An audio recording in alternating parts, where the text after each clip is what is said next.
Hey everyone, welcome to the channel and thank you so much. And in this video, we have covered so many things with Fahad, who is living in Melbourne, and he helped me a lot to getting so many information regarding studying in Australia, about the immigration, about the visa, about the documents, about the living expenses, and the most important thing, a student can bear his tuition fees by earning a part-time job or by earning a good amount of money doing part-time job or full-time job, and what's the facilities. And most attractive things about this video, he also explained the immigration process, the migration or the settlement or whatever you say, the permanent residency, the citizenship, how a student easily can get that, the easiest way, and also the real time update right now, what the situation is going on in Australia so far. Right now they have changed so many things. So in this video he have discovered everything with us, and he have disclosed whatever he knows. So please watch the whole video, and I think this video will help you a lot. So let's welcome Fahad, and he going to say as far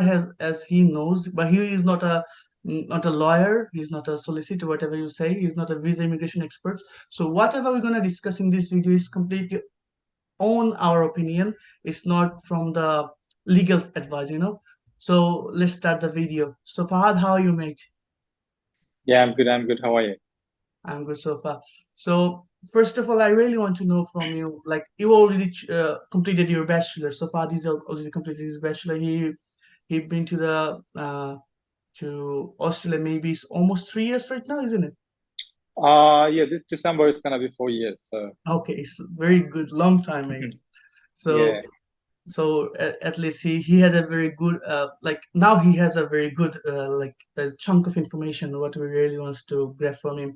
So mate, I really want to know from you, like why Australia you choose for your study, and how the situation for Australia at least the 2022 and 2023 will be, like the situation for study in Australia. Well, actually, there are lots of things that I can discuss on just one simple question. Like maybe it will be 1 hour session or something. No, So no, I no. will try to simplify as much as I can. So the question first you asked why I choose Australia. There are a few reasons for that. So first thing first was their study structure.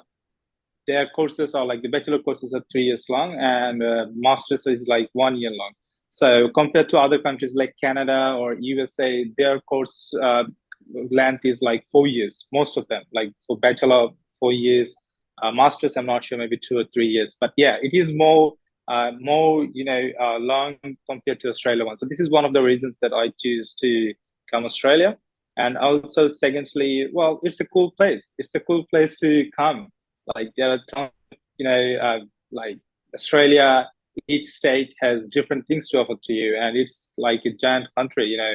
So yeah, these are the things that actually helped me to choose why I want to come to Australia. Also, there are a few more things that I could discuss on like why I choose to come to Australia. But if I start, giving you talking about all, okay. Also, there are a few more things that I could explain why I choose to come to Australia, but I feel like we can keep it for another day. Okay, Otherwise, all right. this session is gonna be at least 2 years long, 2 hours long, I believe. Yeah, because there is so many things to, like, why you choose Australia. Because a single person, when planning to choose a country, is like he generated dream, and if somebody explains studying to the Yeah, is well, the thing is, when I thought of going abroad, like I applied in few universities like across like, everywhere, Canada, in USA, and also in UK and Australia. So the opportunities I got about in terms of scholarships and other things, well, I found Australian universities are on pretty good side. Actually, I choose to come to Australia. all right, mate. So in that moment, I really want to know you from the subjects and also the university that you have chosen. Is like is by you, or you like is it mandatory? Like my main question is over, is it mandatory to choose agency for your visa processing, or for the choosing the subject or these sort of things? Well, in Australia, I think this system is a bit weird, but universities they prefer you to go through an agency. Maybe it is to simplify the process, and also because if you wanna directly contact the university regarding your application, maybe there will be few documents that you have to go forth and back with the universities. they will be asking for documents, and you have to make them and again send them. So they prefer going through an agency, because an agent, he knows what are the documents you need, and he will tell you in first place, okay, these are the things you have to give me first before I start the process. So I think university, they also prefer you to go through agency because it simplifies the whole process, and Mhm. also it will be more convenient for you. Now, another thing is, if you go through an agency, there is not like to pay some extra consultation fee or anything to them. They get commission from your tuition fee. So you don't need to worry about any consultation fee or application fee or something like that. I think it is a better choice for you if you go through an agency rather, applying directly. You can apply, but the process is going to be a little bit hectic and, a long process. All right, so you're telling something. If it's free, then obviously people should prefer to go through the agency if it's completely free. Because my motive always behind to create this channel to at least avoid the agent, start doing something everything by yourself. But if it's free, agents are always very expert, and obviously they can optimize the document or optimize the process so far, isn't it? Yes, and also there is one more thing too, that if you go for the Australian universities, there are a few selected agents that they directly work with. So if you are going, a random agent or something, maybe he will be charging you, heaps of money just to process the file. But if you go to the right one, he shouldn't be charging any money, even for the offer letter as well. They sometimes take a deposit of something like $100 or $50 to, just to confirm that you are on the hook. Otherwise, they never charge you. Otherwise, they never charge you for the processing or anything like that. End of the day, they get paid from the tuition fee you pay to them, and they get pretty good amount of commission. So, yeah. So obviously, actually, we don't know from which country we're actually watching this video. So maybe every country has Australian agents for the study visa or something. And yeah, to know which agent you should go for, I would say you first go to the university website that you want to go to, you're going to apply to, and down at the very bottom, you will find their authorized agents. So if you go to them, they will never charge you. If they start charging you, they ask you to pay something like that, and if you send the email to the university directly, they will cancel the agentship. So they're very pretty strict about that. And yeah, the best way to find a good agent is just to go to their website and find from the list that they have in their website. All right, so it's really pretty clear. So I just want to know you very shortly, like for the bachelor student and for the master student, what kind of documents they want. But like it's going to be clear by the agent. But if you say it's a little bit quickly, like what kind of documents is really mandatory to having his visa. So the documents are pretty generic. What you need is first, of course, if you're applying for your bachelor's degree, you need your SSC and HSC transcripts. Mhm. And also, if you have some gaps in the middle, you have to provide the proper gap explanation, what you have done and everything. So that's called gap year explanation, whatever that is. So you have to write a pretty good SOP, statement of purpose, where you have to mention like what you have done in those years. So this is one of the documents you need. And also you need to, so to apply to the university, you need your academics. These are the academic documents and SOP. You don't need anything else, the bank statement or anything like that. Once they send you the offer letter and you accept it, you pay the tuition fee. And while you'll be applying for your visa, that time you have to go for your GT requirement, which is like you have to show your asset or the reasons why you have to come back after finishing your study or things like that. And also the bank certificate, solvency certificate, bank statement. So these are the documents comes afterwards once you get your COE. Once you get your offer letter and you pay your fees. When you'll be applying for your visa, you have to get your COE from the university, which you will get after making the payment, and attaching all the documents. You have to lodge your visa. So it's really interesting thing you have explained, Fahad. But I really wondering one thing. Like, it's a I know it's not a proper question to you, but I really want to know one thing. How much money they need to show for getting visa or something? Like so many people has this doubt in their mind. Well, the standard requirement, which is like if you show anything less than that, definitely your visa is not going to grant it, which is 1 year of tuition fee and 1 year of living expense. So the university you are choosing to go, make sure you are showing at least 1 year of tuition fees. If your tuition fee is $20,000 each, sorry, if your tuition fee is 20,000 each year and you have paid 20,000, so you have to show another 20,000 in your bank account, and also 1 year of living expense, maybe 10,000 or 12,000. So in total, maybe 30,000 is a safe place. But if you want to show 70,000, $50,000, that's a good, like, That's you much can do better. it. Yeah, but the standard is like 1 year of tuition fee and 1 year of living expense. Okay, so your that explanation uh, is really awesome, and it helps me to the ask you this next question. For the third year, like suppose you have so many students over here, they're paying a first year tuition fees like for the whole year, for the whole semester, but afterwards they really want to like at least arrange or like at least get their tuition fees or expenses by themselves. So it is possible for the next year, the what you said, or the tuition fee I already paid, but for the next year I really want to collect by myself. So do you think it's possible? It depends. Again, depends on the university or college you were studying on. Depends on the qualification you were studying on, on the program, and also depends what job you were doing. There are a few things. So first is the university. If you're studying in a decent university, the tuition fee is quite high. If I talk about universities like Latra or Monash, I think their annual tuition fee is somewhere around 30,000 to 40,000. I'm not sure if, yeah, around 40,000. So in that case, there is no way you are going to earn that much of money and pay it in 1 year. There is no way. Also, if you're studying in a mid-range university, like Southern Cross University or something like that, and you manage to get a good scholarship, uh, then maybe there are chances that you can pay off your tuition fees. Again, it depends on what job you are doing, how much you are getting paid. Now, if you're studying in a college, let's say in some very less the courses that has very less tuition fee, like maybe $10,000 in a year or maybe $12,000 in a year, which a lot of students they do. So they come to a good university and then later they change their course to a low or mid-range university, and then they try to pay their tuition fees by themselves. So it is possible. It is possible, but it depends on which university, which college you were studying on. So it's something that I can't exactly say that, okay, you can pay your tuition fees. So, it's like there are too many things that, associated with that, with that just one sentence.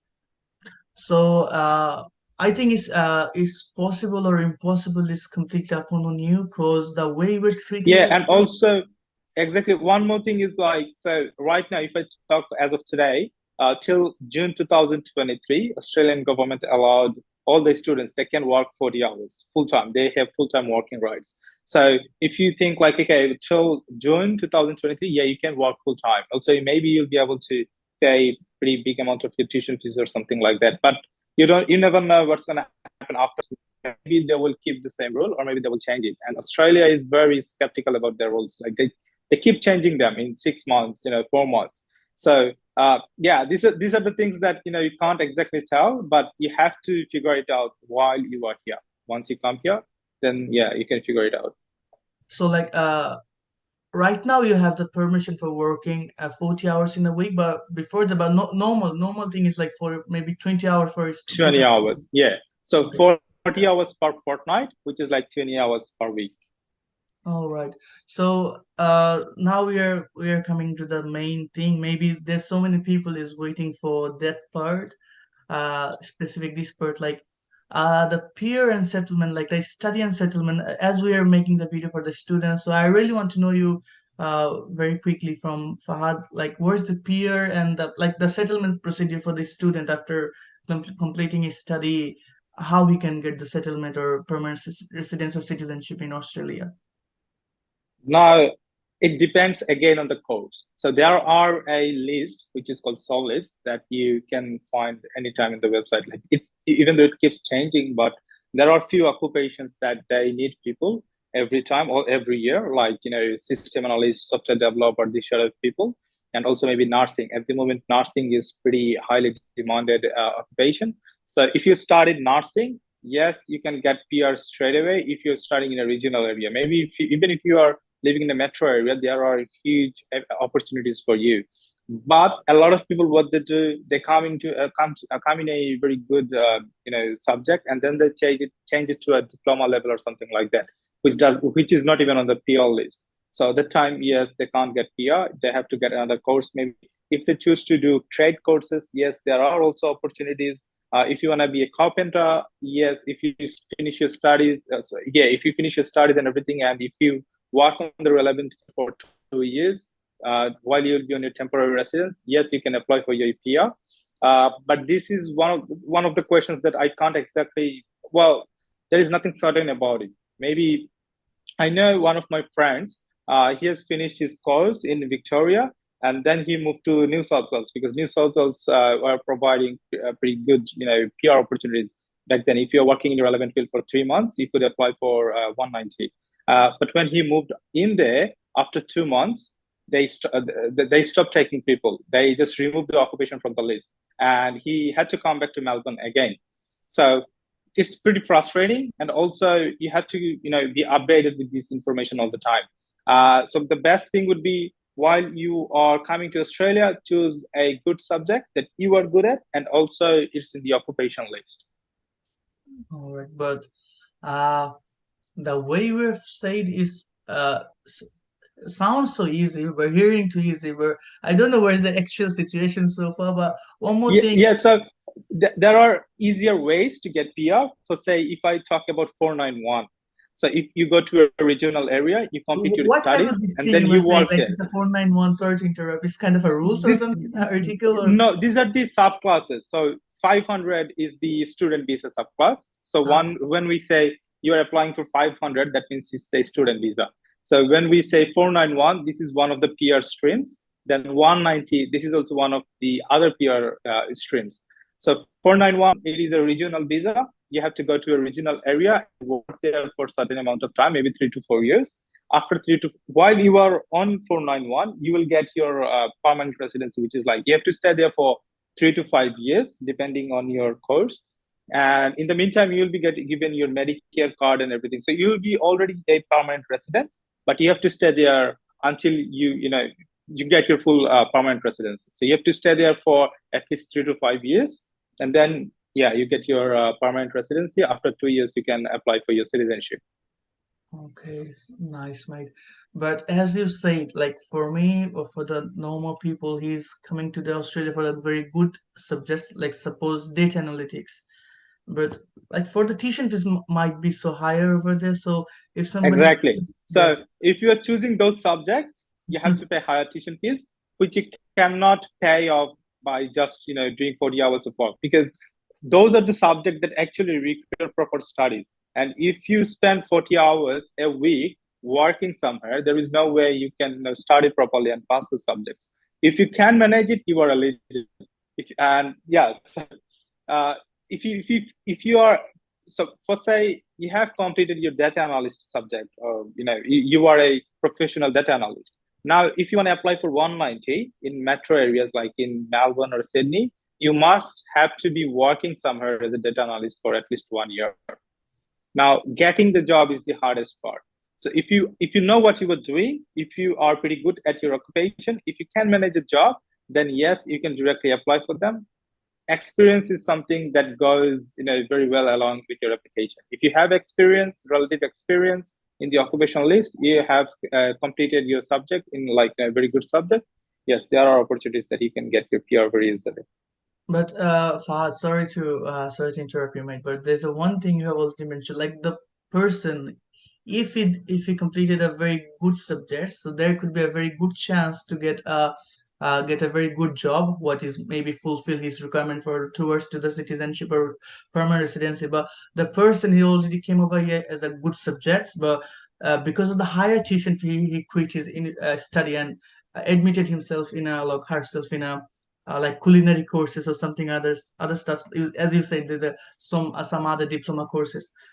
Do you think there could be a chance for that student could get the good like the job that could be provide him or her for the Well, citizenship? he or she can. Now, for say, if someone came here as a software developer on like in a computer science or something, and then he choose to study commercial cookery, and he has finished his study, and then he go out in a restaurant or somewhere.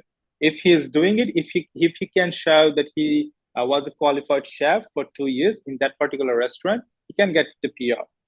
But the thing is, trade courses, no, not everyone will choose to go for trade courses. Some people will go for other courses, like, there are tons of courses that you can do just to maintain your visa.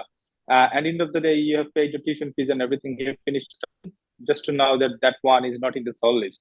So while even it doesn't, if you came to Australia just because due to the high fees, you can't continue study on that subject. You choose to go to a lower range subject. Choose the subject that is in the sole list. So choose the trade courses. These are the courses that, trade courses are something they will always need, like carpenter, plumber. These sort of people they actually need. But a lot, if so again, not everyone will choose to do those courses. And if they do, then there are chances. But if they go for some, random courses just to save some money on tuition fees, and I don't think it will work out. Yeah, and the thing is that as the subject is really easy, so there could be so many situations regarding for the job they're seeking for. I think Yes, yes. So yes, exactly. So the job market will be pretty competitive. So there are all those factors that works in the same thing. Yeah. all right, mate. So we are very end of the video, but before I end this video, I really want to know you one thing from the perspective you from in off here you were saying to me there's some rules and regulations already changed. Maybe the immigration and migration progress is now a little bit familiar, the or you can say a little bit like uh good right now. The ratio is good, so I really want to know where's the update. If you just say in a very real quick. So the thing is, there are a few changes that Australian immigration made. The very first thing that they did, they made a pretty good investment on that department. They recruited tons of people to process up, they speed up the process, all the student files, visitor files, everything. So this is one of the things that everyone will be getting benefited of. They will be getting their visa status like update very once they launch their visa, they will be getting their response uh, pretty fast. So this is one of the changes. Secondly, if I talk about Bangladesh, there are very less chances that people who are getting their visas on diploma courses. But nowadays, a lot of students they are getting their visas on diploma courses as well. The trade courses I just spoke about, like carpentry and automotive, a lot of people they are getting their visas on them, which was pretty impossible 2 years back. But now they are getting their visas. So this is one of the things that you can consider. And also Bangladesh is on level 1 at the moment, which is like, yeah, they're in pretty good position. So level 1 is like the countries that has to face less hassle to get their visas. Level 2 is the countries that face a little bit more hassle compared to level 1. India was level 1. Now I think they are on level 2, if not level 3. But Bangladesh was on level 2 for a pretty good amount of time. From last 2 months, they are on level 1. So from Bangladesh, a lot of students are getting their visas approved. And another changes that I already spoke about, which is like you can work full time until June 2023. So this is one of the other changes. I'm not sure whether this is gonna remain after 2023 or not. They will come up with the further announcement with that. But till then, yes, you can work full time.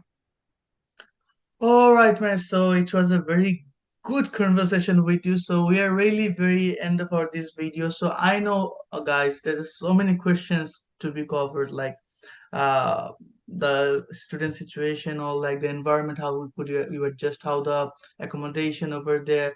So many things to cover. But as Fahad also need to go, and I also need to go. So this is not the end. Obviously, this is not the end. If you show us a very good support, obviously Fahad gonna come with a new video with us. And also in a description box you'll find the link of Fahad profiles, and also I'm going to provide it in the description box, so you can contact with him. This channel is my motive behind to create this channel, to give you the proper information. And I really want to little support from you, please do subscribe to the channel. I have seen so many people is watching this video but they haven't subscribed, so please subscribe. It's give me a motivation to create a new content for you. So thank you so much, guys. So there's so many questions we'll cover maybe at the next video. Obviously next video will become whenever Fahad going to get some free time and availabilities, and also I will try my best to give you the proper information again. So thank you so much, Fahad, to come to No our worries. this video, and we're No really worries. grateful Thanks for you. for having me.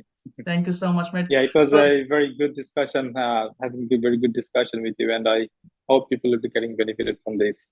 yes, yes, yes. So thank you so much, guys. Thank you so much. So until, please take care. And if you have any question and comment, opinion, please leave it for a comment section. We'll be check it out as fast as we can. And yeah, do like, share, subscribe to the channel. Thank you so much. Till then, take care and bye bye.